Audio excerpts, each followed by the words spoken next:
There. Hi, I'm Brock. I'm going to be doing the training on your new mobile mammography unit. So I'm going to go over every little switch, every little knob that I possibly can. I'm going to start from left to right.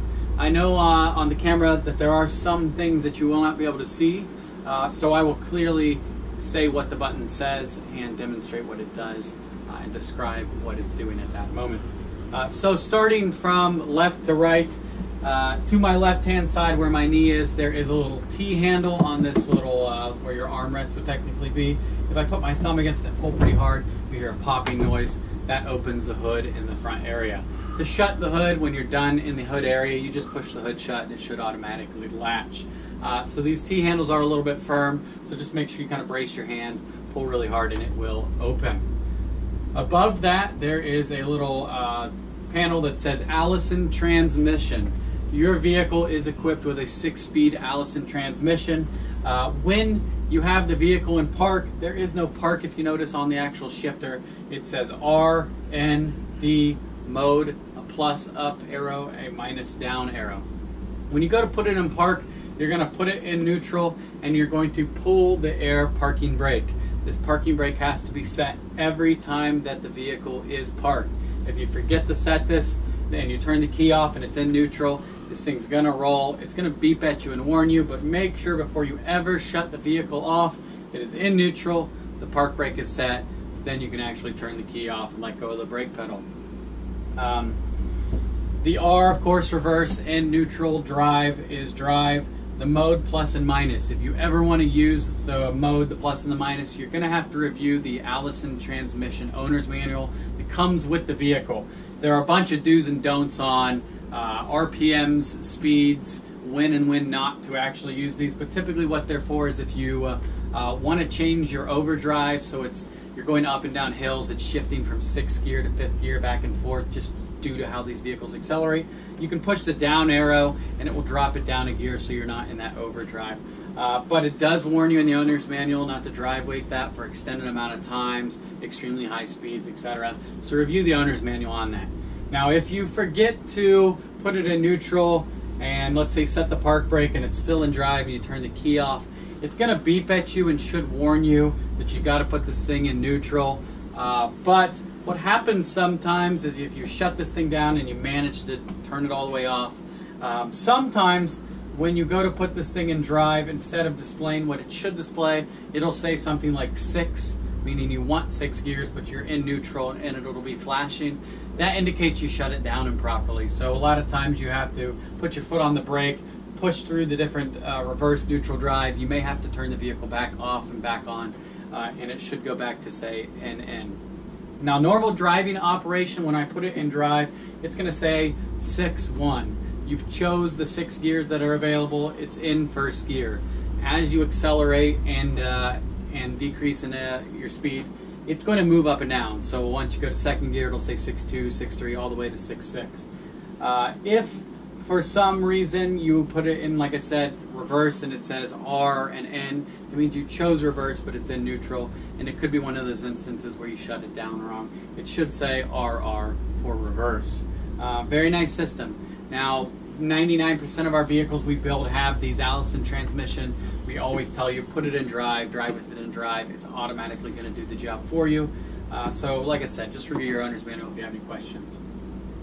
Right above that are 2 switches. They are rocker switches, and it says night blind up, night blind down on the left one, and then day blind up, day blind down on the right one. If I were to press and hold the day blind down, it's going to bring down a see-through curtain in the front driver's area, and it's for blocking the sun out. Now when the key is in the ignition or in the off position, when it's in the off position, I can bring this blind all the way down to the dash. Now there is a night blind, which is a full blackout white curtain, does the same exact thing.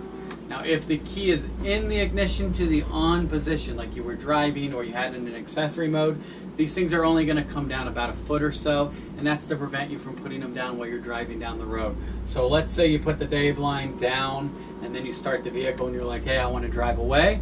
You got to make sure you put it up before you drive away. It's not going to automatically do it. But once you get it in the up position, it's not going to allow you to bring it back down. Bring this up. Alright, so I mentioned your park brake here. If you've never dealt with an air vehicle, it requires air, of course, for the braking applications for the airbags inside the vehicle. Now there are things, when we go over this computerized leveling system, the stabilizing system, there are things that will dump the air suspension, depleting the air supply for the brakes and the such. So when you restart the vehicle, when you go to drive away, you're going to have to allow time for your air to build back up.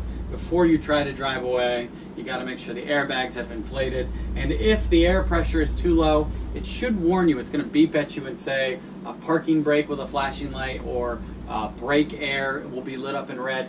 Once your air gauges over here on this gauges that show a 1 and a 2 with PSI, once they've gone up to about the 100 mark, and you know the vehicle's up on its airbags, then you should release the parking brake. If you try to do it and the air is depleted, it's not going to allow you. Every time you push it, it's just going to keep popping back out. If you have any questions about the air brake system, a wonderful thing you can do is go online and just Google it. Look up CDL, air requirements, that sort of thing. This vehicle is a Class B CDL vehicle. It does require it. So you're going to need to learn about air brakes and the air suspension if you've never dealt with it in the past. Beside that are two very important switches. So this one is labeled battery disconnect on the right, and beside that on the left is labeled auxiliary start. Now the best way to describe this battery disconnect is you have two sets of batteries on your vehicle. You have a chassis set of batteries which start the engine and run this front driver's area, just this area right here. You have another set that's called the auxiliary batteries, or the coach batteries, and they run the rest of the unit. Everything on the 12-volt power panel I'm going to show you after we go over this front area. If the disconnect is off, you have disconnected the chassis battery. So if I tried to turn the key right now, nothing would happen. If I try to turn the key and nothing starts, it indicates I probably should have turned the batteries on first. Then we'll get all the beeping, wonderful noises that we should get when we turn the key. This is typically, these auxiliary battery disconnects, they're typically the first and last switches you will flip at the beginning and end of the day. The chassis battery disconnect should always be off when you're not using the chassis area. If you're not driving, you don't have the radio on in this area, turn the chassis disconnect off. It doesn't have anything to do with the rest of the unit. Same thing goes with the auxiliary batteries. Depending on how you're using the vehicle or how you're storing the vehicle, that is typically in the off position as well, but there are circumstances where you may want to leave that on, and I'll go over that once we get to the power panel. Alright, so let's say you ignore everything I'm going to tell you about turning off your headlights at the end of the day, turning off this chassis disconnect, and let's say you left it all on at the end of the day, and you left and went home. What's going to happen, just like your car, you're going to turn the key the next day and this thing is going to chug a couple times, or not at all. It indicates you've drained the batteries. What you can do, make sure this chassis battery disconnect is in the up position. That auxiliary start switch is like a like jumper cables for your vehicle. What it does is it takes the auxiliary batteries and it pumps them into the chassis battery. So if I press it, it will turn on a momentary switch for 10 minutes. Now it's going to take all that power from the auxiliary system, put it in the chassis system. You're going to turn your key, you're going to wait till all your lights go away on the dash like normal, and then you're going to try to start the vehicle. Now, when I say try to start, crank it for about 5-6 seconds, and then turn the key to the off position, and wait for about 5 minutes if it doesn't start the first time. If it doesn't start, try it again. Turn the key to the on position, let it sit until all the lights go away, and try to start it again. Now you can do this about 4 or 5 times. If it doesn't start after the 4th or 5th time, you've drained the battery so much that it's not able to get the power it needs from the auxiliary system to charge the chassis or get it started. So what you have to do in that circumstance, try to get the generator running, plug the vehicle in, get some jumper cables and jump the vehicle. I'll show you where the chassis and auxiliary batteries are down the line. But other than that, don't continue to use this button. Now if you find yourself using the auxiliary start, let's say 5 years from now, 10 years from now, and you find yourself using it every day, that's wrong. It's an emergency battery boost, an emergency auxiliary start. It means your batteries are probably bad and you should get them replaced. So don't use this every day. It's not what it's for. There's a little red light right here that's labeled jacks down, and right beneath this is an HWH control panel. That is for the stabilizing system. Now when we go to go over this, I'm actually going to move the camera so that you can actually see what I'm pointing at, because it's a little bit detailed, but nothing crazy. This system does have limitations, so when you read HWH computerized leveling, don't think that if I push auto level on this control pad that it's going to automatically level the vehicle out in every circumstance. There are limitations. We will go over it. They're pretty simple. Just be aware of that. Keep that in the back of your mind. Don't push auto level every time you get inside the coach. Beneath that are 3 switches. One is labeled off, and then it looks like 2 little lights aimed out to the left and right, and then it looks like a light bulb with little rays of light coming around it. First position is going to be your marker lights. Second position is going to be your actual headlights. So now it's beeping at me because the key's in the off position and I left the headlights on. So if I turn the key on, that beeping noise would go away.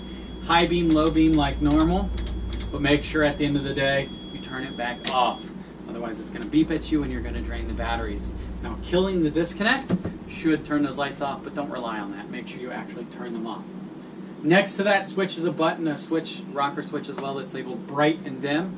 It is to brighten and dim your dash lights in the dash area. To the right of that is a button that's labeled fog lights, and when I push it, you'll notice it's not momentary, it's switched in the up position. Using the headlight switch turns those on and off automatically, so if you leave it in the on position, you're not hurting anything, but it's one of those things I like to say, just turn it off when you're not using them, or if you don't know if you should be using them, just turn them off just in case, so nothing can go wrong, right?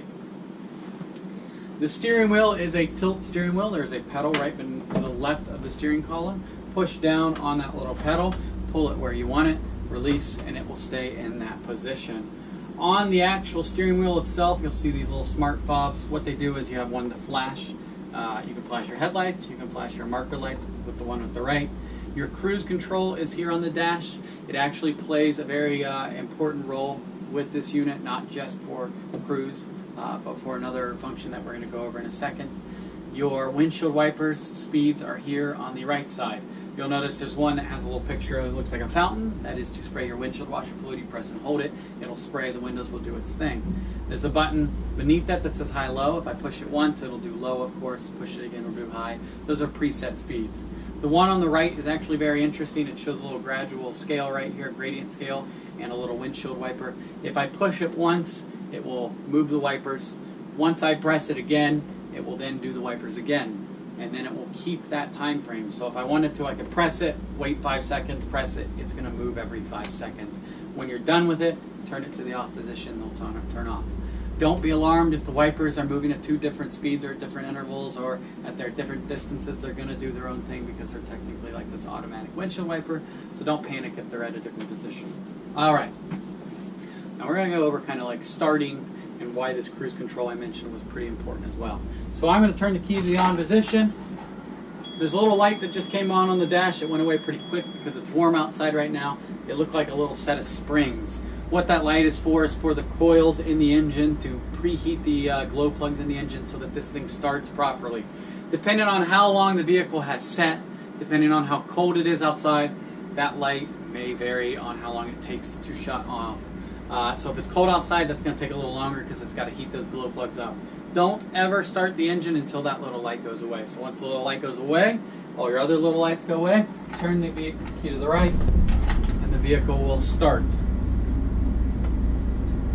Alright, so right now, I started the vehicle, and what you'll notice, you can't really hear it in the camera, but my RPMs just jumped up to a little bit over 10,000. This is what we call a fast idle. Now, sometimes when you start the vehicle, it will start and run at about 700 or 800 RPMs. That's what we call a low idle. Now, every day that you go to drive this vehicle, every time you use the generator, you should be letting the engine, the generator, warm up before ever trying to drive away or turn things on the power panel. Now, if this thing is running in the 700 RPM range and you run at that low idle for long enough, what happens is diesel engines are not designed to run at that lower idle for extended amount of times.